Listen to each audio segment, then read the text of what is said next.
Bien le bonsoir et bienvenue au Capitole à la Cinémathèque Suisse pour cette avant-première spectaculaire de Tardes de Soledad.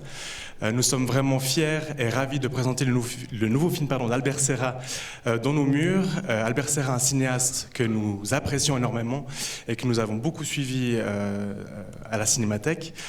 Pour celles et ceux qui sont des fidèles spectateuristes de la Cinémathèque, peut-être que vous avez vu récemment, en janvier et février, dans le cadre de notre cycle catalan, les deux premiers films de ce réalisateur, donc Honor de Cavalleria et Le Chant des Oiseaux, des films qui ont été extrêmement remarqués.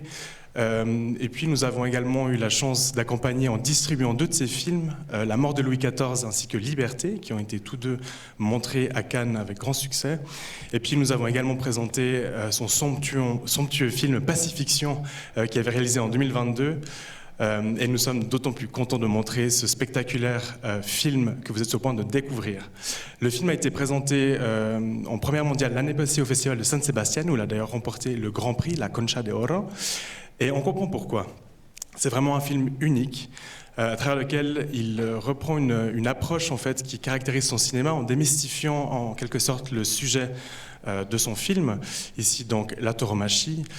Un sujet qu'il démystifie pour mieux la rendre abstraite, pour rendre son effet aussi plus conséquent. Vous verrez que c'est une expérience émotionnelle, une expérience physique, une expérience sensorielle. Et nous avons la chance d'avoir avec nous ce soir le réalisateur, donc Albert Serra, que je vous invite à accueillir sur scène à mes côtés.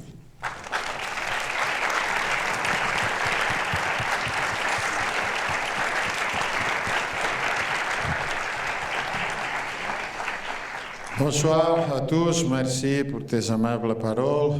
Je suis ici, en effet, je suis venu plusieurs fois avec La mort de Louis XIV dans ce même cinéma. J'étais toujours très bien accueilli, alors je suis très content de revenir pour montrer un film que c'est un documentaire. Moi, je n'aurais jamais imaginé que je pourrais faire un documentaire. En fait, je méprisais les genres.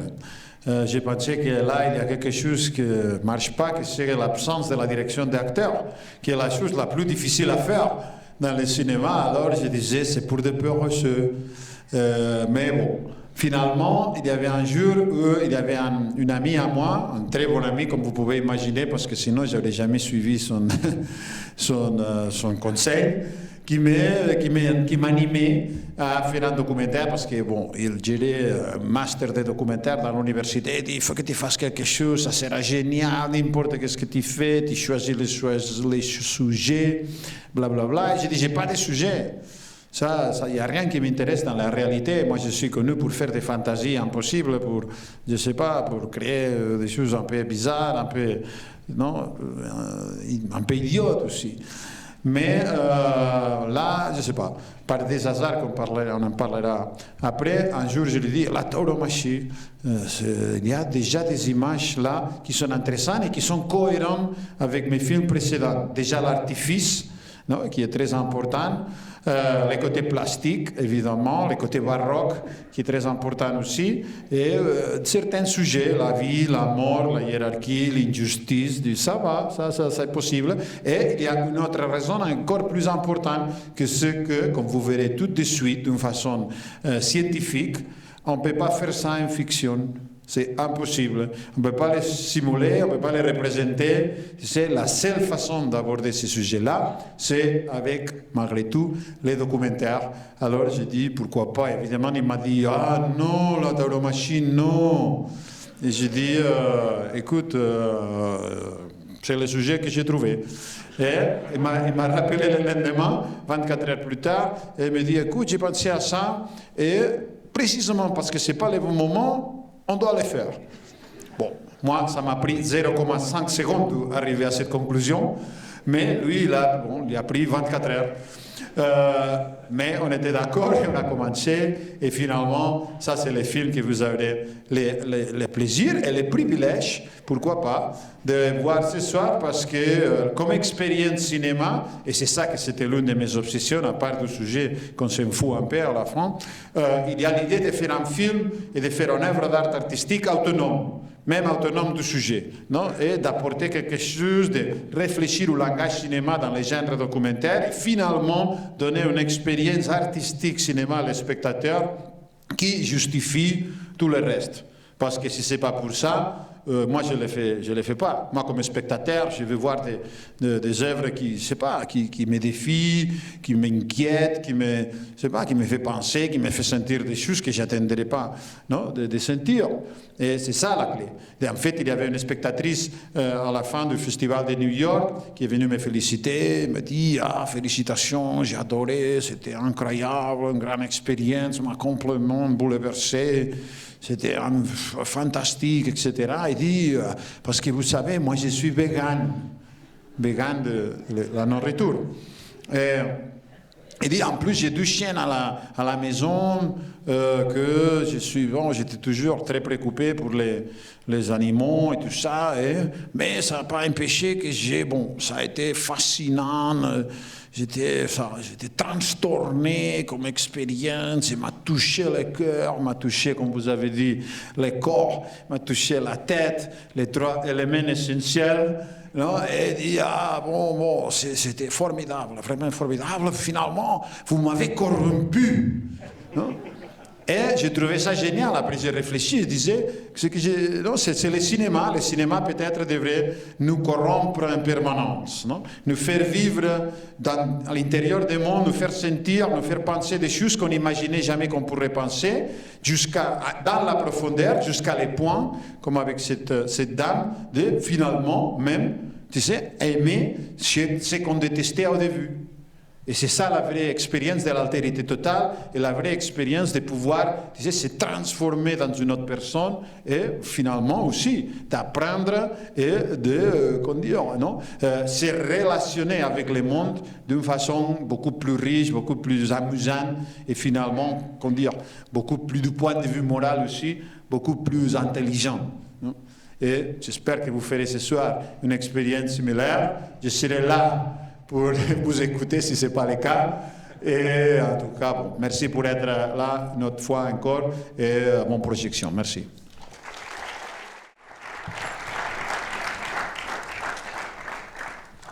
On va commencer à discuter les deux pour laisser le public redescendre de ses émotions. Une première question, c'était sur le rapport entre les artistes espagnols, les peintres, notamment la tauromachie. J'ai l'impression que de Goya à Picasso, il y a toujours eu cette fascination esthétique et picturale pour la tauromachie. Est-ce que c'est quelque chose qui, en fait, était aussi à l'origine de ce projet? C'est bizarre, mais c'est la première fois qu'on me pose cette question. Oui, effectivement, il y a une relation. Évidemment, il y a l'élément de la violence qui est très important, et ce côté de l'horreur, et comme ça, arriver à changer la perception. C'est le cas de Goya, non? Il a commencé en étant quelqu'un plutôt dans la tradition française, il voulait faire évoluer l'Espagne, et finalement, il arrive fasciné pour ce côté un peu plus noir, un peu plus, des fanatismes primitifs, ataviques, etc.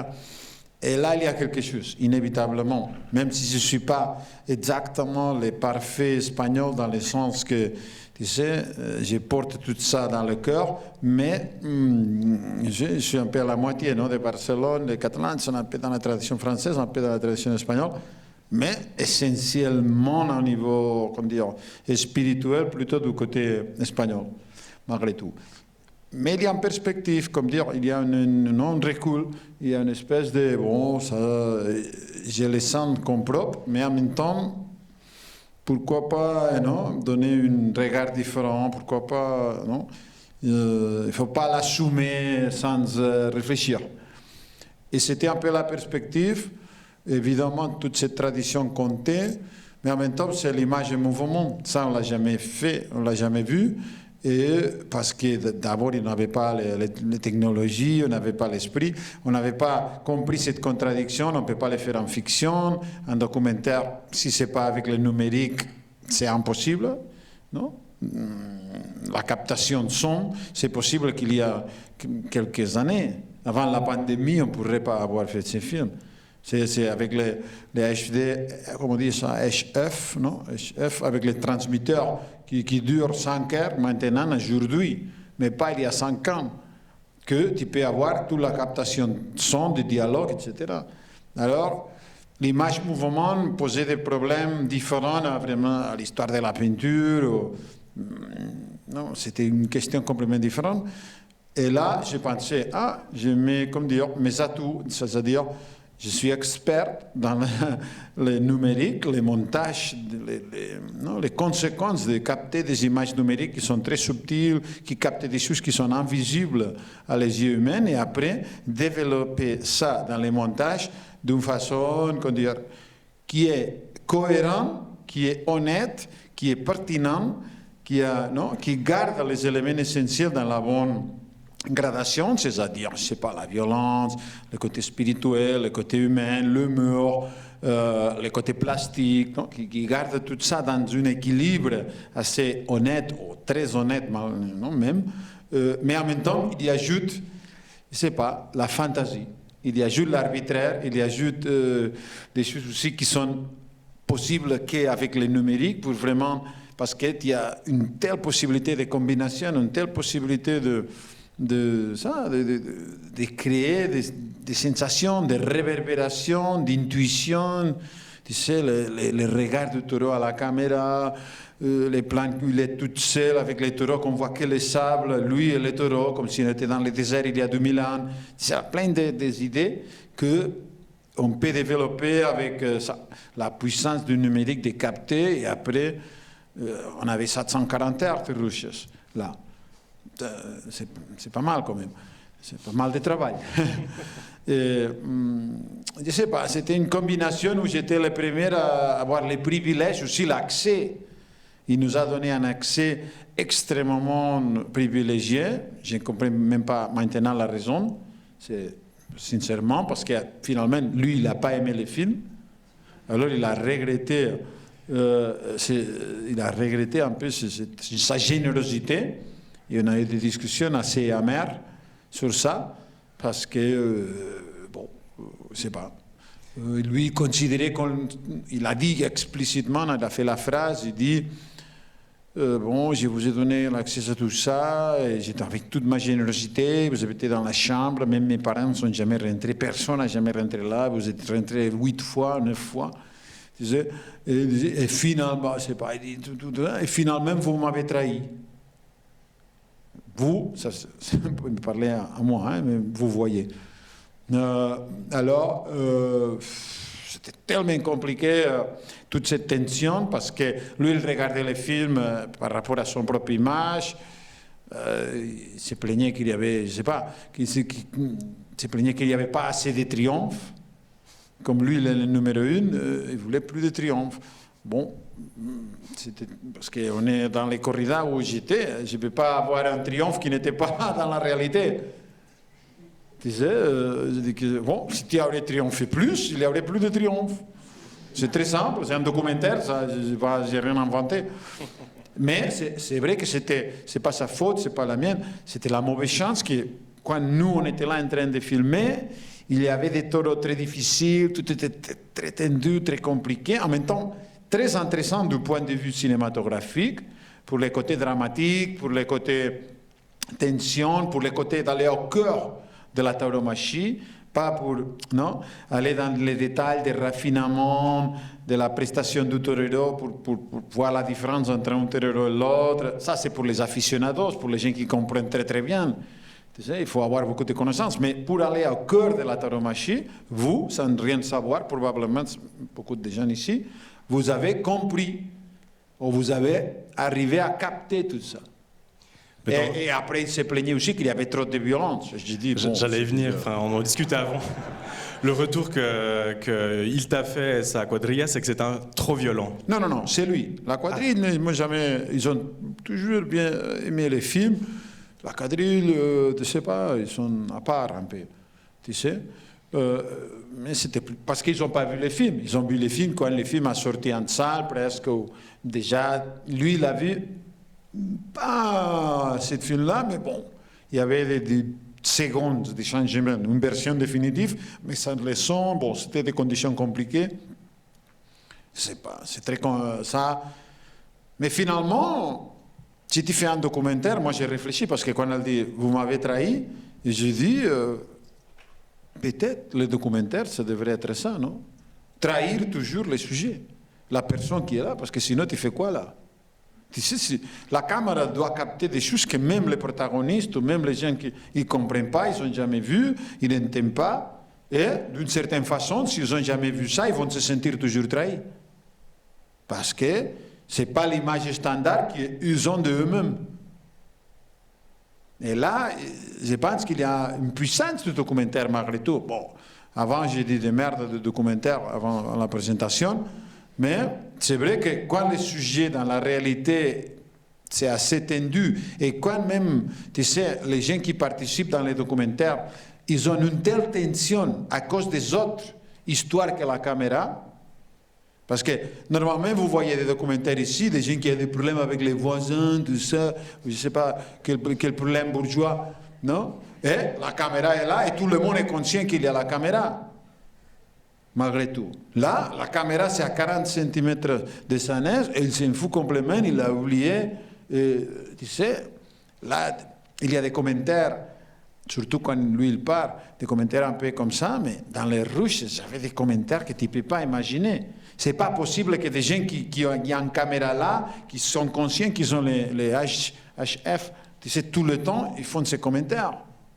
C'est-à-dire qu'il y a une tension tellement forte qui n'a rien à voir avec le tournage, qui n'a rien à voir avec la caméra, qui est complètement ailleurs. Dans ces cas-là, évidemment, la pression de la corrida, tout était, non, tu peux mourir, c'est très, très, très tendu, surtout dans les grandes arènes, dans les grandes journées, que c'est ce qu'il y a dans les films.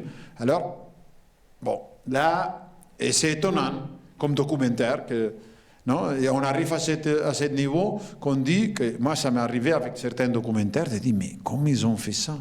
Comment c'est possible? C'est qui a donné l'accès à ça? C'est les mêmes protagonistes? Mais pourquoi? Tu sais, Il y a un rapport en deux temps face à la caméra. C'est vrai que dans l'arène, on oublie tout, mais dans la voiture, typiquement, ils sont très conscients de cette présence, non? Non. D'abord, il n'y avait pas d'opérateur caméra dans la voiture. Il n'y avait que la caméra fixe. Alors, ça se passe très tranquillement, ça. Peut-être lui, dans certains moments, il y a une espèce de perversion étrange que je n'ai jamais arrivé à vraiment à saisir, où parfois, évidemment, il se regarde dans l'optique de la caméra, quand il se lève, tout ça, et c'est comme un miroir. Non, et comme dans les... Non, dans tout, bon, c'est un film sur le narcissisme aussi. Mais là, je ne sais pas si parfois il joue avec ça. Mais je ne suis pas certain. Et j'ai monté le film. Alors, c'est très, très, très ambigu. Sa relation avec la caméra et avec la autoconscience ou pas. Les autres, non. Les autres sont plus naïfs, l'entourage. Il y avait un moment, qui évidemment il n'est pas dans les films, mais le type, une des gens du entourage, de la quadrille, il commence à dire je ne sais pas quoi, commence à dire des choses un peu comme ça. Et il y a l'autre qui commence à lui faire. Non, comme lui disant, tu as le microphone là. Et l'autre continue là.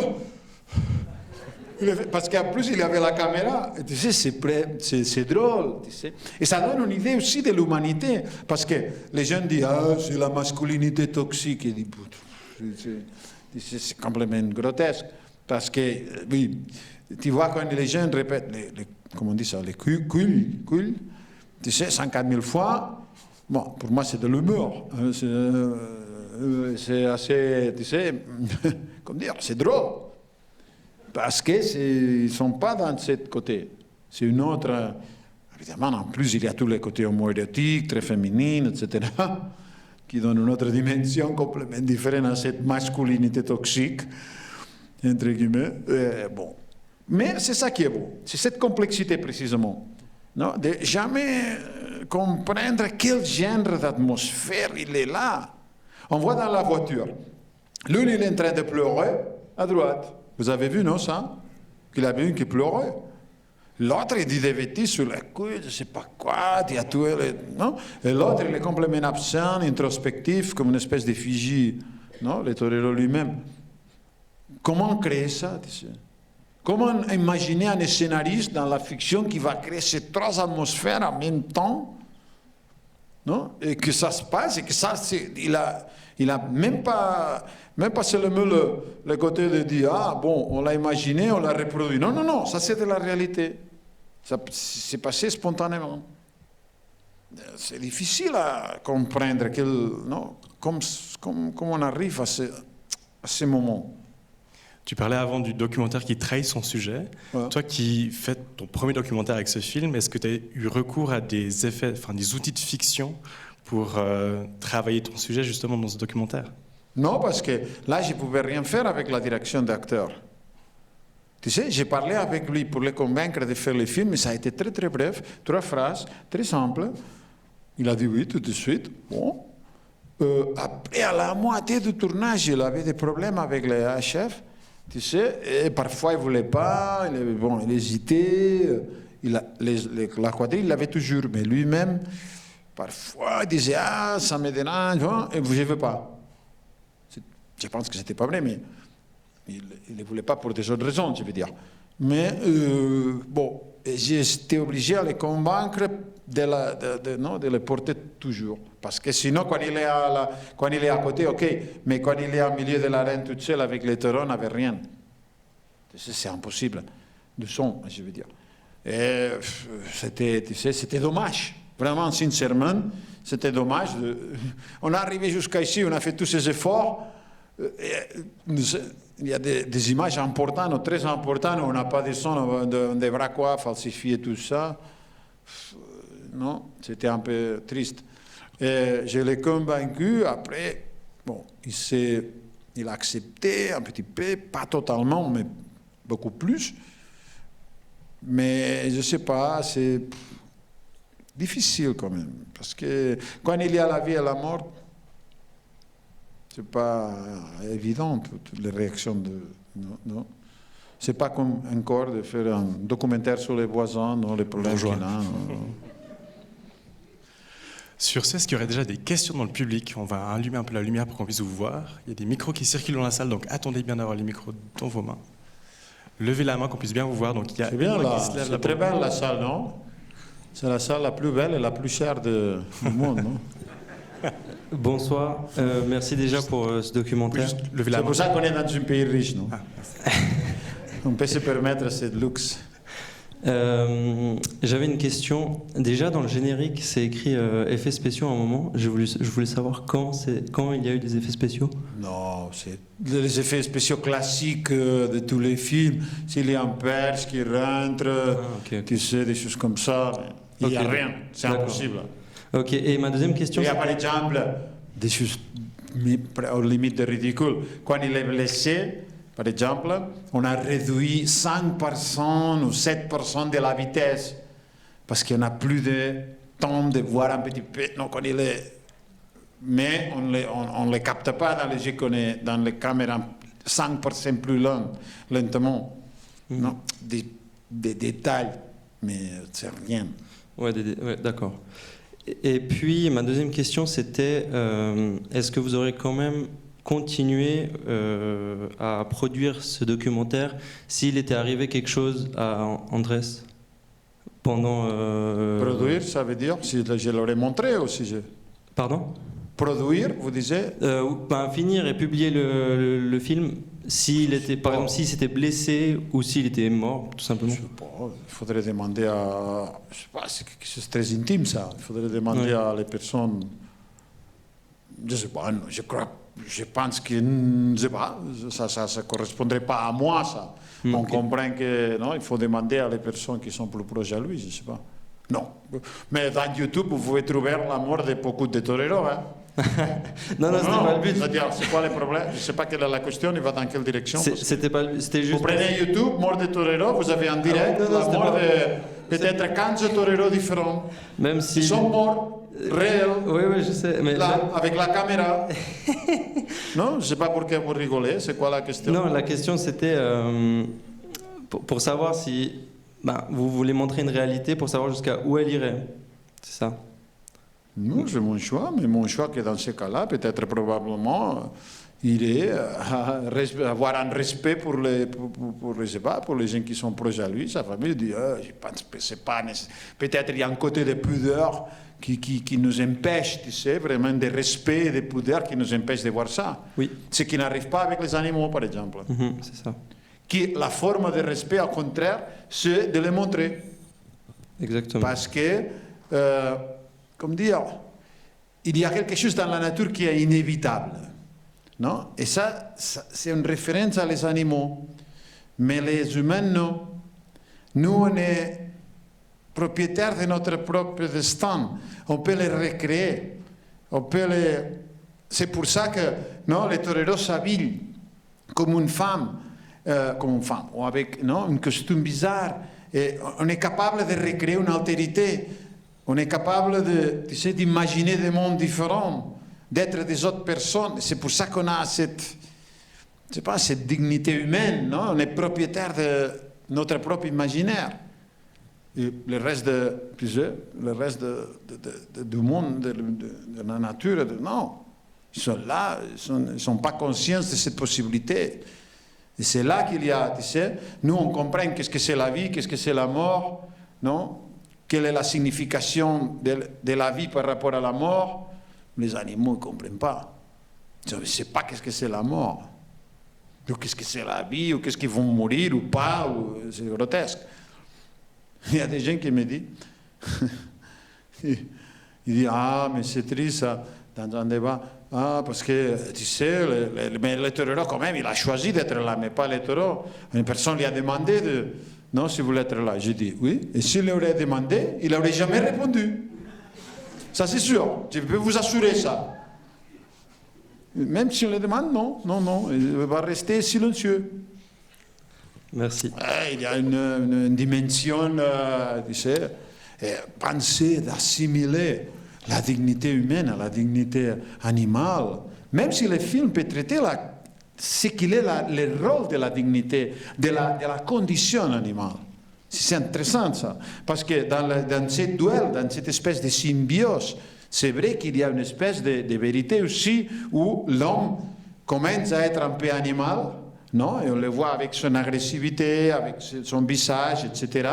Et l'animal, commence à être un peu plus humain, dans sa tristesse, sa mélancolie, sa solitude, non? Cette espèce de destin fatal que même si l'animal ne comprend pas, d'une certaine façon, tu sais, il y a une espèce de, avec le regard des yeux, tout ça, il y a une humanisation, non? Et les films, c'est l'un des très peu de films qui, bon, peut-être, je ne sais pas si le seul, mais bon, c'est l'un des films où ce jeu de regard entre le regard du taureau et le regard de le torero, non? Il y a une espèce de profondeur, même une espèce d'amour, non?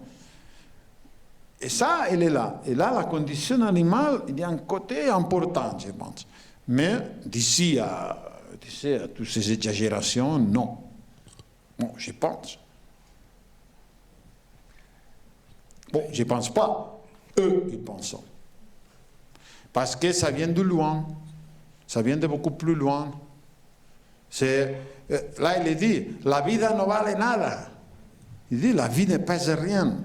Tu sais, il y a un côté, comment dire, là, c'est un rituel sacrificiel. C'est le rituel pour eux, sacrificiel, avec risquer sa propre vie, c'est plus important que la vie du torero. Tu sais, normalement, si tu risques ta vie, c'est parce que tu penses que tu la risques pour quelque chose qui est plus important que la vie, que la conservation de la vie. C'est pour ça que tu la risques. Parce qu'il y a quelque chose de supérieur à la vie. Et là, tu sais, c'est assez troublant de voir tout ça de près. Et pour eux, c'est ce rituel, c'est cette liturgie, c'est cette pratique, c'est ce spectacle, c'est cet art. Il y a des gens qui considèrent un art, c'est difficile à définir, c'est vrai. Mais pour eux, ça c'est plus important que la conservation de la vie. C'est quand même. Et ça, tu sais, je ne sais pas, pour moi c'est perturbateur quand même. On était là très proche, je sais pas. Les films, on les montre, tout ça, non? Et tout est imbriqué, tout est connecté. Tu ne veux pas dire, ah, c'est violent, oui, c'est violent, mais il y a ça, il y a ça. Et séparer un élément, c'est difficile. Et juger un élément séparé des autres.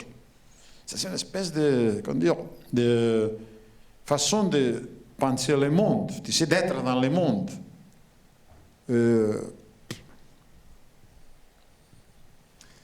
Alors, merci pour le documentaire que je trouve très intéressant sur la forme. Sur le fond, bon, il y a des choses à dire qu'on partage ou qu'on ne partage pas d'ailleurs. Mais ça m'intéresse parce qu'au début, vous avez dit, peu importe le sujet, c'était pour tester au niveau formel quelque chose, voilà, expérimenter un peu. Alors, c'est pour partager plutôt ce que j'ai ressenti. Je n'ai pas de questions, mais je vous dis ce que j'ai ressenti. J'ai ressenti en fait quelque chose de totalement décontextualisé. Ça veut dire que le plan, il est toujours focus. On a toujours un bout de sable, un torero et le taureau. Et le fait si vous voulez, de faire abstraction de l'arène, on ne voit même pas les spectateurs en fait. On ne voit rien. Et ça, en fait, le fait de voir ça, ça vous met dans vous sentez des choses que personnellement, vous ne ressentirez même pas dans une vraie arène, quand vous êtes dedans. Vous avez l'image vraiment zoom out, et puis là, vraiment, vous voyez le taureau, vous voyez même des têtes qu'on ne verra jamais. Et ça donne un ressenti, je trouve, qu'on n'aura jamais dans une... Oui, c'est comme ça que je l'ai ressenti, en tout cas. Le fait de vraiment, j'ai ressenti qu'il n'y avait pas de contexte. Ça, c'est sûr. Merci. Oui, non, merci, mais ça, c'est sûr. Mais nous, on devait trouver, parce que dans l'arène, même si vous êtes éloigné, vous sentez des choses. Par exemple, l'impact physique, non, d'être ici et d'avoir cette tension physique avec le film. Soit tu aimes le taureau, soit tu aimes le torero, mais tu as l'impact physique. Là, tu le sens dans l'arène, même si tu es dans les derniers gradins. Parce qu'il y a une tension extrême et tu vois très peu. Par contre, dans toutes les représentations qu'on avait de la corrida, c'était très plate. Il n'y avait pas, tu ne pouvais rien sentir. Même vous pouvez aller à YouTube, il y a plein de captations et vous ne sentez rien. Vous voyez très bien ce qui se passe, mais vous ne sentez rien. Alors, mon obsession, c'était de trouver des moyens équivalents, parce que ça ne sera jamais la même histoire. Ici, c'est la 2 dimensions, la corrida, c'est réel, c'était réel, dans 3 dimensions, pour faire sentir. Et le seul moyen que j'ai trouvé, c'était de ça. Vraiment avoir des images ou d'accès à des moments ou des parties ou morceaux de la réalité où tu ne peux jamais accéder. On ne parle pas du son, parce que les sons, c'est vraiment inédit, comme je dis. Et par exemple, tous ces dialogues entre la quadrille et les toreros, ça, personne n'a jamais entendu dans sa vie. Jamais personne. C'était impossible. Il n'y avait pas la technologie. Alors, comprendre cet étrange mélange de cruauté, pas cruauté, mais oui, de crudité, non? Des criminels, il est dit au taureau, fils de pute, je ne sais pas quoi. Mais en même temps, cette espèce de côté humain, de solidarité. Non, vous voyez, il y a des plans à l'avant-dernière corrida, quand il part, qu'il y a l'un de ses assistants qui le regarde avec un visage d'amour ou d'admiration complètement au-delà des limites, tu sais. Et il dit quelque chose qui est grotesque, mais en même temps, la façon de dire le grotesque, c'est profondément humain, tu sais, profond, senti, vraiment, tu sais, vécu, à un niveau de vie. Vraiment, tu sais, dès qu'il y a des dangers de mourir, tout est surdimensionné, notre dimension. Alors, il y a ce contraste permanent. Ce que tu vois et ce que tu entends, en même temps qui pourrait être stupide, même s'il y a certains dialogues qui sont assez visionnaires. Hein? Quand il dit, je ne sais pas, il y a plein, hein? Mais avec quelle vérité tu as tué le taureau? Vérité pleine. Ça veut dire quoi? C'est une traduction littérale, mais ça marche très bien en français. C'est-à-dire, ça donne la même sensation qu'en espagnol.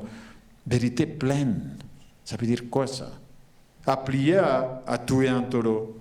Tu l'as tué, il est mort, c'est bien tué, mais pleine, la vérité pleine pour tuer un taureau, ça veut dire quoi exactement? Tu vois qu'on est dans le royaume de la poésie, parce que non, il y a une espèce d'au-delà, d'un côté, je dirais, ésotérique ou spirituel, parce qu'il y a une façon de tuer un taureau avec une vérité pleine. Pas une vérité absolue, pas une vérité totale, non, pleine. Moi, sincèrement, quand tu entends ça, tu dis, bon, c'est un autre monde. Et il y a ce côté aussi de la poésie populaire, qui est un peu perdu, c'est quelque chose qui fascinait à Lorca, par exemple, ou, non? De cette poésie qui vient, qui sort des côtés les plus populaires, des gens qui ne sont pas cultivés, qui ne sont pas, tu sais, mais qui arrivent à exprimer des choses d'une façon spontanée et étrange, qui touchent, je ne sais pas, des aspects, des pulsions qu'on ne touche pas souvent. Et là, la tauromachie s'est fait un peu pour ça. Et c'est vrai que ces jeunes, surtout la quadrille, pour moi, c'est des gens qui, tu sais, ils ne sont pas dans l'homogénéisation contemporaine, tu sais. Ce n'est pas des robots, tu sais. Ils sont vraiment c'est comme des gens du début du XXe siècle, tu sais, où il y avait encore ce côté du pittoresque, mais d'une façon positive. Non, qui est pittoresque, mais c'est parce qu'ils n'ont pas pu s'assimiler à une autre personne ou à une collectivité ou à rien, parce qu'il n'y avait pas la société de consommation, il n'y avait pas les images, il n'y avait rien. Toi, tu étais toi et toi-même, et les deux personnes à côté. Et toi, tu avais ta personnalité qui ne pouvait jamais être, tu sais, tu ne te comparais jamais à les autres. Bon, lui, à les autres, à deux, trois personnes à côté, mais tu ne pouvais jamais penser à toi-même en forme d'image, ou l'image des autres. C'était hyper limité tout ça. Alors, évidemment qu'il y a une authenticité, ils dégagent une authenticité, et ces gens, paradoxalement, ça a l'air qu'ils habitent, évidemment, et ça c'est la vérité, c'est un monde qui a l'air d'être déconnecté de la réalité de l'évolution, non, de la société actuelle ici, là, en Espagne, ou en Italie, ou partout. Mais ça, c'est peut-être son, je ne dirais pas son charme, mais bon, c'est son intérêt, l'intérêt que ça il a. Et tu le vois dans toutes ces expressions, hein. La vie ne pèse rien, non? La vie ne vale nada, non? Je veux dire, il faut accepter, quand il est presque tué, la vie ne vale nada, c'est ça, la vie ne vale nada, non? La vie ne pèse rien. Et tu dis, c'est-à-dire, il y a des choses plus importantes que la vie.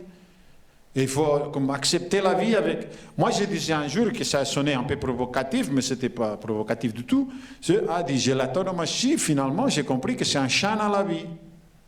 C'est-à-dire, accepter la vie dans tous ses risques, son imperfection, non, l'imperfection majuscule, la finitude de la vie, qu'il y a une limite. Non, et d'accepter ça, de l'assumer complètement, et de penser que la vie c'est un instrument, c'est pas, non, une fin, c'est un instrument pour, je sais pas, créer peut-être de l'art, peut-être, je sais pas, faire des conquêtes spirituelles ou des conquêtes de n'importe quel ordre, mais la conservation de la vie, vivre, ça veut dire quoi vivre? Être ici assis toute la vie, ça veut dire, ça c'est ce qu'ils font les animaux. Ils sont là pour vivre. Que pour vivre. Que pour vivre. Et quand il arrive la mort, ils sont morts. Mais pas nous, j'espère. C'est pour ça qu'on a dépensé un tel montant de millions pour faire ce cinéma. Hein? Parce qu'on est arrivé à un degré de civilisation et on pense que non, la sophistication de tout ce qu'il y a au-dessus de la vie, c'est tellement important que ça mérite tout cet argent pour montrer ce film-là qu'il est assez primitif à côté de tout ça. C'est ça, c'est un petit paradoxe. Mais pas les montages, pas les films en soi, c'est-à-dire les contenus, comme vous disiez, non? On revient sur l'idée de la forme et le contenu. La forme, elle est au niveau de ce bâtiment. Peut-être le contenu, il est un peu plus en arrière. Mais ça va s'améliorer aussi. C'est notre objectif, non, aussi, d'améliorer l'humanité. Je crois qu'il y a des gens qui veulent vivre, il faut poser des questions là-bas au fond. Bonsoir. J'ai deux questions, une très rapide. Vous avez parlé au début autour de 400 heures de rush. Et Non, 740 heures de rush. 140 heures de rush. 740. 740 heures de rush. 700. Mais c'est vrai qu'on avait tourné une autre Torero un petit peu, qu'on a progressivement abandonné, et on a écarté ça, et après, de lui, complètement, on avait, oui, entre 400 et 500. Oui. Ma question, c'est est-ce que tu as idée de combien d'heures de rush ont été prises dans la voiture, sur ce plan fixe des trajets? Je ne sais pas. Je ne pourrais pas te dire concrètement. On l'a tourné peut-être 8 ou 9 fois, la voiture. 8-9 fois, ok. Très Aussi bien. la chambre, plus ou moins, le même. Ok. Et la corrida de lui, on a tourné toujours, presque toujours, ça dépendait de la logistique. Mais quand on était avec lui dans l'arène, on essayait de faire les trois. Parfois, ce n'était pas possible, mais comme ça, plus ou moins.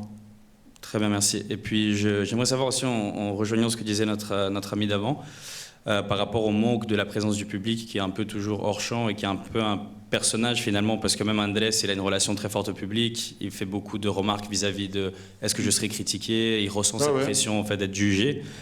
Et pourtant, tu sembles avoir choisi de ne pas avoir inclus en fait, du public, ou alors aussi par rapport au fait que c'est la corrida quelque chose de très controversé actuellement en tout cas. Pourquoi est-ce que tu n'as pas voulu inclure des avis extérieurs, ou est-ce que c'était vraiment un choix de se concentrer sur le toréador lui-même et de Parce que ce n'était pas intéressant comparé à lui. Tu sais, de voir des publics, il est en train de s'endormir, de fumer un cigare, s'ils sont mal habillés, tu sais. On a fait tous nos efforts pour tourner le type qui est le numéro 1, qui est en train de risquer sa vie et tout ça pour fumer l'anti qui fume un cigare et qui s'endort. Tu sais, c'est complètement grotesque. Et en plus, je ne sais pas, le côté folklorique, le côté, comment dire, sociologique, tout ça, ça ne m'intéressait pas. On rentrait dans ce documentaire qui parle de les voisins. Lui, il n'est pas un voisin. Non, non. Il est un héros. Et c'est ça qui le rend fascinant. Un héros qu'on peut aimer ou détester. Tu sais, ça c'est une autre question. Tu sais qu'on peut...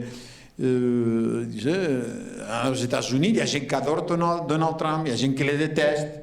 Mais c'est vrai qu'il n'est pas au niveau de tout le monde. C'est un autre niveau de folie, ou de délire, ou d'énergie, ou d'intensité, ou de stupidité. Mais c'est un autre niveau. Alors, je ne sais pas, il y avait cette idée de... Et en plus, les sujets de Séléquois, c'est pas moi qui ai inventé la corrida, ça existe depuis 500 ans, c'est pas moi qui est le responsable de tout ça, j'ai rien à voir. Tu sais, alors, non, il faut aller se plaindre avec les gens qui le font, ou avec les gouvernements qui le permettent, je ne sais pas, c'est pas moi. Non, non, au contraire. Non, on pourrait faire un documentaire de rien. Si c'était fait tous les documentaires, ça serait une apologie implicite de son sujet, sinon.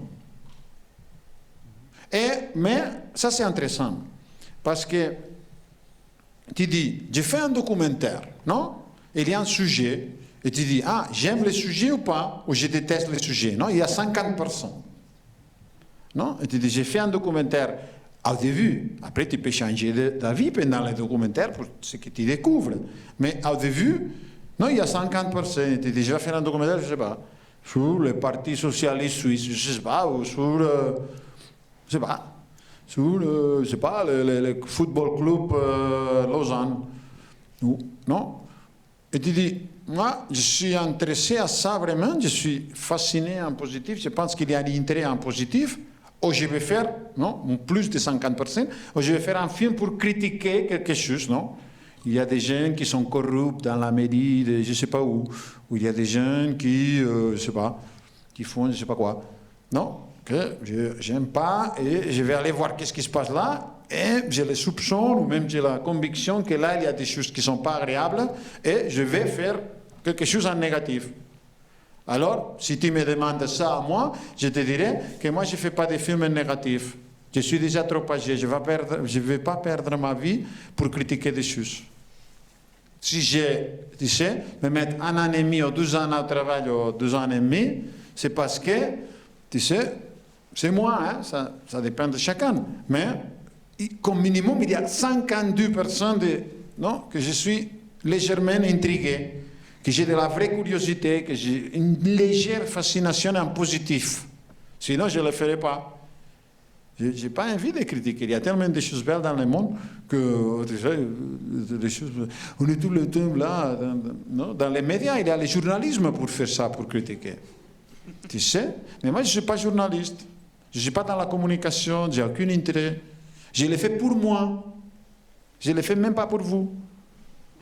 Non, vraiment. J'ai fait le film pour moi. Et comme je l'ai fait pour moi, j'ai fait le film que j'aimerais de voir, que je suis intrigué pour quelque chose que je pense qu'il y a une espèce je ne dis pas de mystère, mais bon, oui, petit peu de mystère quand même. C'est parce que, je suis en positif.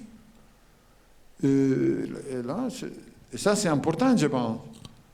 Et déjà, des films qui sont négatifs, tu sais, c'est que si tu fais quelque chose en négatif, ça c'est très important. Ça c'est des connards. Parce que si tu fais quelque chose en négatif, c'est que toi, tu es déjà plus important que ton sujet. Si tu le fais en positif, c'est que ton sujet, c'est plus important que toi.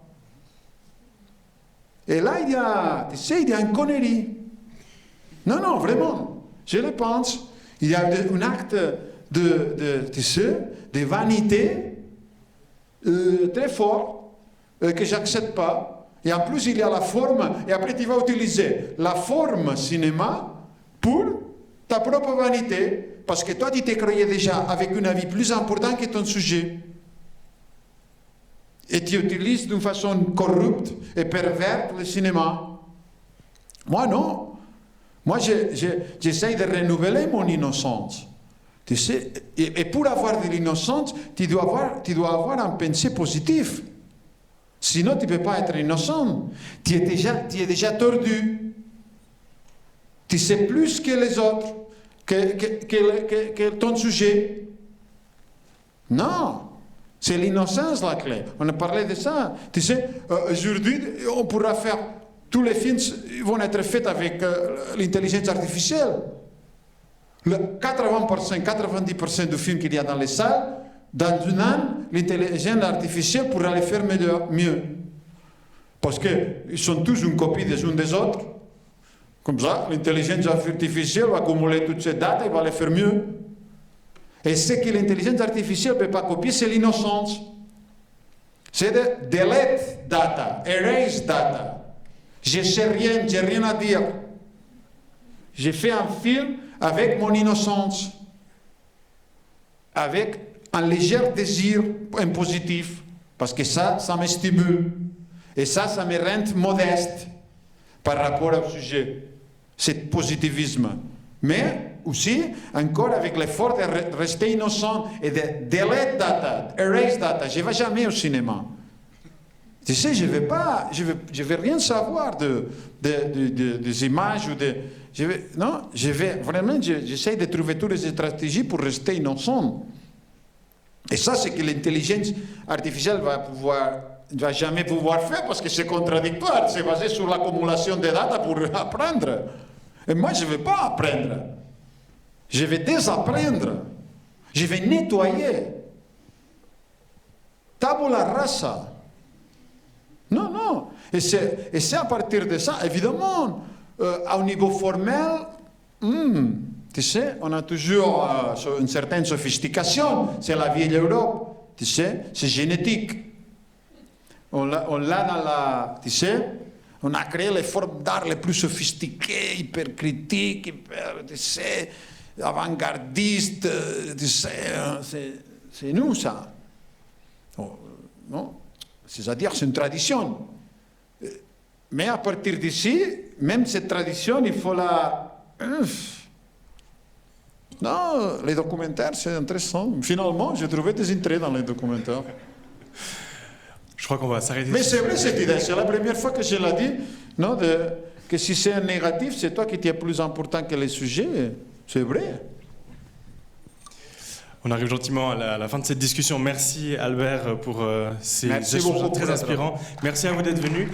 N'hésitez pas à parler du film autour de vous. La vie des films en salle est difficile, donc vraiment parlez-en autour de vous. D'ailleurs, merci aux distributeurs 6 heures distribution pour cette belle opportunité et à très bientôt au Capitole.